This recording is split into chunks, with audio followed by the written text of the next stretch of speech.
Hello everyone, welcome back to my new video. Genetics की definition क्या होती है और मेंडल ने क्या वर्क किया था, कौन से प्लांट पे वर्क किया था, क्या क्या कैरेक्टर्स उन्होंने चूज़ किए थे, वो सब हम लास्ट वीडियो में पढ़ चुके हैं। तो आज की वीडियो में हम कवर करने वाले हैं मेंडल्स लॉ ऑफ इनहेरिटेंस। ठीक है, मेंडल्स लॉ ऑफ इनहेरिटेंस को पढ़ने से पहले हम कुछ टर्म्स क्लियर करने वाले हैं, जैसे कि genes, alleles, iso alleles, homologous chromosomes, genotype and phenotype. ये इस तरीके की टर्म्स हैं जो आपको जेनेटिक्स में आगे तक हेल्प करेंगी।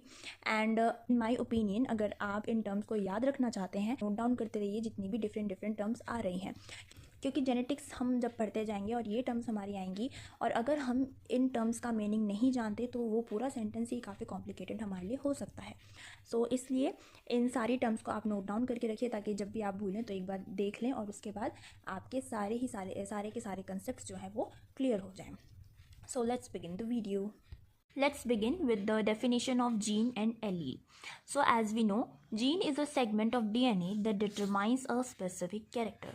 देखिए, बेसिकली जब हम जीन की डेफिनेशन, अगर कोई पूछता है, हम बोलते हैं जीन की definition, gene is a segment of DNA. इतना पार्ट भी हम बोल सकते हैं, but it's wrong. Why? That determines a specific character. देखिए, एक जीन है DNA, हम बोल रहे हैं कि DNA का एक पार्ट है जिसको हम जीन बोल रहे हैं। लेकिन जब आपने ट्रांसक्रिप्शन पढ़ा होगा, ठीक है, पोस्ट ट्रांसक्रिप्शन प्रोसेस होती है, तो उसके अंदर क्या होता है कि जब आरएनए फॉर्म हो जाता है, तो आरएनए फॉर्म होने के बाद जो भी कोडिंग पार्ट होता है वही आगे ट्रांसलेशन के लिए जाता है। ठीक है, इस प्रोसेस में वही आगे ट्रांसलेशन के लिए जाता है, लेकिन जो नॉन कोडेड पार्ट होता है उसको कट करके अलग कर दिया जाता है। ये एक प्रोसेस होती है ट्रांसक्रिप्शन के बाद। ठीक है, तो इसी तरीके से यहाँ पे अगर हम बोलते हैं gene is a segment of DNA, ठीक है, तो इसके अंदर वो नॉन कोडिंग और कोडिंग पार्ट दोनों ही इंक्लूड होते हैं, जिस वजह से ये डेफिनेशन रॉन्ग होती है। सो इसलिए जब भी आप जीन की डेफिनेशन लर्न करें या कहीं भी लिखें एग्जाम में, तो वो होनी चाहिए gene is a segment of DNA that determines a specific character. ठीक है, वो सेगमेंट है डीएनए का जीन जो एक स्पेसिफिक कैरेक्टर को दिखाता हो या दर्शाता हो। ठीक है, उस ही पार्ट को हम जीन बोलेंगे, नॉन कोडेड पार्ट को जीन नहीं कहा जाता। ओके, इसी तरीके से नेक्स्ट डेफिनेशन है एलील की। ई जीन में exist in alternative forms known as alleles. अब देखिए, एलील्स क्या होते हैं. These definitions are very confusing when we are read it और learn them with each other. ठीक है, तो देखिए इसमें जीन और एलील में क्या डिफरेंस आता है. एलील भी जीन ही है एक तरीके से. अगर हम एलील नॉर्मल बोलें कि ये क्या चीज़ है, तो ये भी एक डीएनए का सेगमेंट है, but it is the alternative form of gene. Okay, देखिए, ईच जीन में exist in alternative forms known as alleles. ठीक है, एक जीन ए है, एक जीन बी है, हमारे पास दो जीन है. अगर ये दोनों एक दूसरे की अल्टरनेटिव फॉर्म है तो इन दोनों को एक साथ एलील्स कहा जाएगा. ठीक है, एलील्स कहा जाएगा.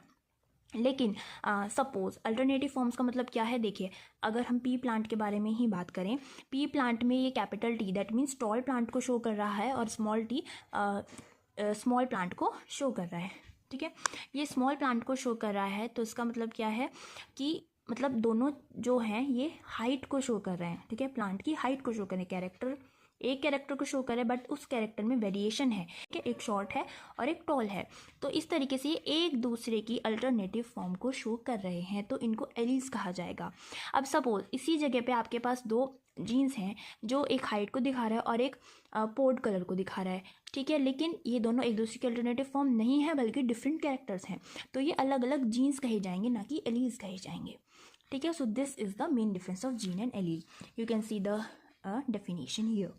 Now the second definition, third definition is isoalleles. If alternative forms do not affect phenotype or very small effects that can be recognized only by special techniques, they are called isoalleles. Okay, alternative forms हैं लेकिन do not affect phenotype. ठीक है, phenotype को affect नहीं कर रही हैं, तो उनको हम आइसोएलील्स बोलते हैं. और that can be recognised only by special techniques. अलग डिफरेंट स्पेशल टेक्निक से ही इनको शो रिकॉग्नाइज किया जाता है. तो ये है आइसोएलील्स की definition. Next is homologous chromosome. Homologous chromosome का क्या मतलब है. Chromosomes in a diploid sales exist in pairs. One member of each pair is derived from the female gamete and one from the male gamete, and that are identical with respect to their genetic loci are called homologous chromosome. As you can see here, this is the diagram of homologous chromosome. ठीक है, यहाँ पर capital T और small T यानी कि ये दोनों एक कैरेक्टर को शो कर रहे हैं, that means alleles of the same gene. Then small a homozygous recessive alleles, इनको बोलते हैं homozygous recessive allele. Capital B that means homozygous dominant alleles and capital E small e heterozygous alleles. तो this is the diagram of homologous chromosome. इसमें से एक chromosome mother से आया है और एक फादर से, तो इसलिए ये दोनों एक दूसरे के होमोलोगस एलील्स हैं क्योंकि इन दोनों के पास alternative forms of genes present हैं. Now we have to know about the gene. What is the term genotype and phenotype? Genotype देखिए हम लर्न कर सकते हैं जीन, ठीक है, and phenotype that mean physically, वो कैरेक्टर्स जो हमें फिजिकली दिखाई दे रहे हैं उसको हम फिनोटाइप बोलते हैं. कि अगर हम बोले कैरेक्टर हाइट कैरेक्टर के बारे में बात करें पी प्लांट के, तो अगर हम बोले दिखने में यानी कि फिनोटाइप क्या है किसी प्लांट की, तो वो हमें या तो टॉल दिखेगा या फिर शॉर्ट दिखेगा. तो हम उसको बोल सकते हैं कि इसकी फिनोटाइप टॉल है, अगर शॉर्ट है तो इसकी फिनोटाइप शॉर्ट है. अगर हम बात करें जीनोटाइप की, हमारे पास एक प्लांट है जो कि टॉल है, फिनोटाइप तो हम इसकी बता सकते हैं क्योंकि हम इसको देखकर इसको ऑब्जर्व कर सकते हैं कि ये एक टॉल प्लांट है. बट वहीं अगर जीनोटाइप की बात करें, जीनोटाइप का मतलब है कैपिटल टी और स्मॉल टी है या फिर कैपिटल टी है. ठीक है, इसके जो दोनों जीन्स हैं वो कैपिटल मतलब डोमिनेंट हैं या फिर एक डोमिनेंट और एक रिसेसिव है. तो इस तरीके से हम इसकी जीनोटाइप बता सकते हैं. तो जीनोटाइप का मतलब है कि हमें जीन्स की नॉलेज होनी चाहिए कि जीन्स क्या जो है वो डोमिनेंट है या फिर रिसेसिव है. अब डोमिनेंट और रिसेसिव की बात करते हैं.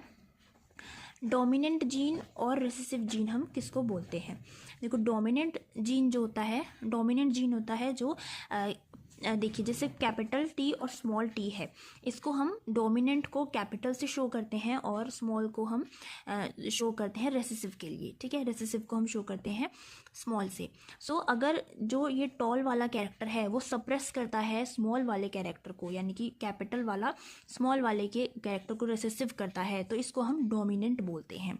और रेसेसिव यानी कि जो सप्रेस हो रहा है, ये रेसेसिव है. अगर स्मॉल टी और स्मॉल टी दोनों एक साथ आएंगे तभी ये अपना कैरेक्टर जो है वो शो करेंगे.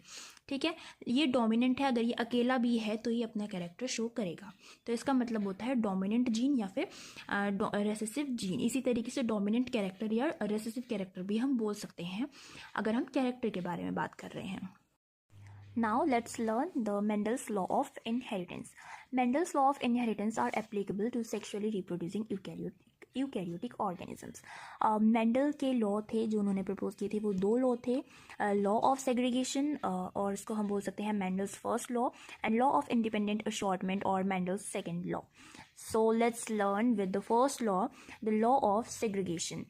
लॉ ऑफ सेग्रीगेशन जब मेंडल ने मोनोहाइब्रिड क्रॉस कराया था, उसके बाद मोनोहाइब्रिड क्रॉस के बेसिस पे उन्होंने लॉ ऑफ सेग्रीगेशन दिया था. अब मोनोहाइब्रिड क्रॉस क्या होता है? A cross involving the analysis of only one trait. ठीक है, वन ट्रेट दैट मीन्स सबसे पहले पेरेंटल जनरेशन है, दो पेरेंटल जनरेशन का क्रॉस कराया तो F1 generation I, and then जो उनके ऑफस्प्रिंग थे उनको बोला F2 जनरेशन. सो सबसे पहले parental and next generation is F1 generation and other next generation is F2 generation. तो मोनोहाइब्रिड का मतलब जब पेरेंटल क्रॉस कराया तो उन्होंने पेरेंटल क्रॉस सिर्फ एक ही ट्रेड को लेके कराया, यानी कि उनका जो था एक ट्रेड उन्होंने ऑब्जर्व किया था.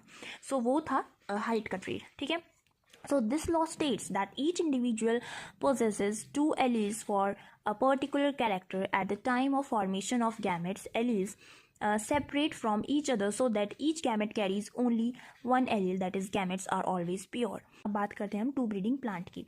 टू ब्रीडिंग प्लांट क्या होता है? जब मेंडल ने पेरेंटल क्रॉस कराया था तो वो दो ट्रू ब्रीडिंग प्लांट्स के बीच कराया था. That means these there is homozygosity for the allele responsible for the trait. Tall plant था, तो homozygous for the tall allele capital T use किया, जैसे मैंने अभी बताया कि डोमिनेंट के लिए कैपिटल टी, और ड्वार्फ प्लांट जो था उसको homozygous that means capital T जो दोनों के दोनों जीन्स थे वो कैपिटल टी थे, और ड्वार्फ के स्मॉल टी थे। सो F1 generation is the first filial generation, F2 generation is the second filial generation, और डोमिनेंट और रिसेसिव एलील मैंने अभी आपको बताया है। सो इस तरीके से मेंडल ने क्रॉस कराया, जो उन्होंने पेरेंटल जनरेशन के बीच टू ब्रीडिंग्स के बीच में क्रॉस हुआ, तो यहाँ पे जो रिजल्ट आया यानी कि F1 जनरेशन आई वो capital T small T I. उसके बाद उन्होंने कैपिटल टी स्मॉल टी, ठीक है, कैपिटल टी स्मॉल टी यानी कि F1 जनरेशन का एक साथ क्रॉस कराया। क्रॉस कराने के बाद गैमेट्स जो बने वो कैपिटल टी स्मॉल टी, और यहाँ पर क्रॉस कराने के बाद F2 जनरेशन जो आई वो capital T small T. So law of segregation क्या कहता है? लॉ ऑफ सेग्रीगेशन कहता है जब कैपिटल टी एक साथ थे, यहाँ पर स्मॉल टी एक साथ थे। F1 जनरेशन में जब आया तो कैपिटल टी और स्मॉल टी एक साथ थे, ठीक है, इन दोनों का गैमेट्स बने और एक साथ यहाँ पे क्रॉस होने के बाद कैपिटल टी और स्मॉल टी आया। लेकिन उसके बाद जब कैपिटल टी स्मॉल टी और कैपिटल टी स्मॉल टी का इन दोनों के साथ एक साथ क्रॉस कराया गया, तो उसके बाद यहाँ पर कैपिटल टी भी रिजल्ट आया और स्मॉल टी भी रिजल्ट आया। दैट मीन्स जो ये गैमेट्स एक साथ थे यानी कि कैपिटल टी और स्मॉल टी एक साथ थे, ये दोनों सेग्रीगेट हो सकते हैं, सेपरेट हो सकते हैं, इंडिपेंडेंटली सेपरेट हो सकते हैं। सो कैपिटल जितने भी हमारे पास चांसेस थे, F2 जनरेशन में कैपिटल टी बना और स्मॉल टी भी बना। दैट मीन्स जो गैमेट्स थे वो एक दूसरे से सेपरेट हो सकते हैं F2 जनरेशन के अंदर। सो ये था लॉ ऑफ सेग्रीगेशन की गैमेट्स इंडिपेंडेंटली सेपरेट हो सकते हैं।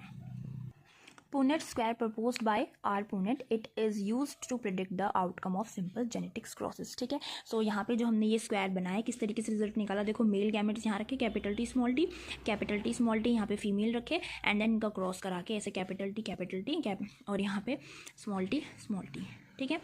सो इस तरीके से इसका रिजल्ट आया। तो जो हम भी F2 जनरेशन के लिए करते हैं, अब यहाँ पे हमने मोनो हाइब्रिड क्रॉस कराया, लेकिन अगर हम ट्राई हाइब्रिड क्रॉस कराते हैं तो वो उसके लिए भी यूज़फुल है पुनेट स्क्वायर, ठीक है।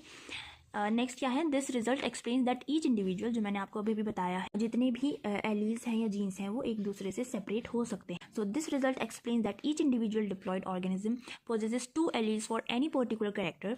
दीज 2 एलील्स सेग्रीगेट यानी कि separate when gametes are formed, जब गैमेट्स फॉर्म होते हैं तब वो एक दूसरे से अलग होते हैं। ऐसा नहीं है कि जीन्स जो हैं वो एक साथ रहेंगे, ठीक है।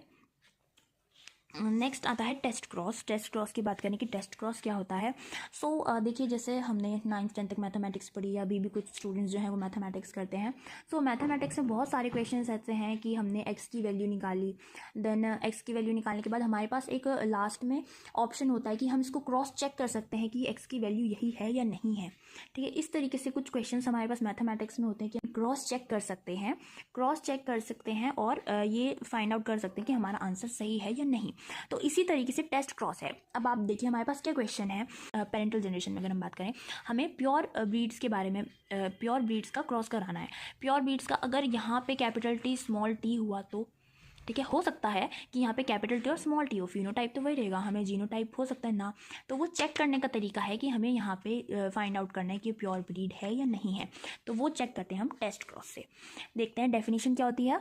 A cross of an individual with a homozygous recessive individual is called test cross, and a cross between an F1 individual and one of the parental genotype is called back cross, ठीक है। F1 और किसी भी एक parental का, या तो वो कैपिटल टी हो या स्मॉल टी हो, ठीक है, उसका क्रॉस होता है तो बैक क्रॉस होता है। और अगर F1 जनरेशन का और F1 जनरेशन के साथ होता है स्मॉल टी का क्रॉस, तो उसको हम बोलते हैं टेस्ट क्रॉस। देखिए यहाँ पे डायग्राम से आप देख सकते हैं।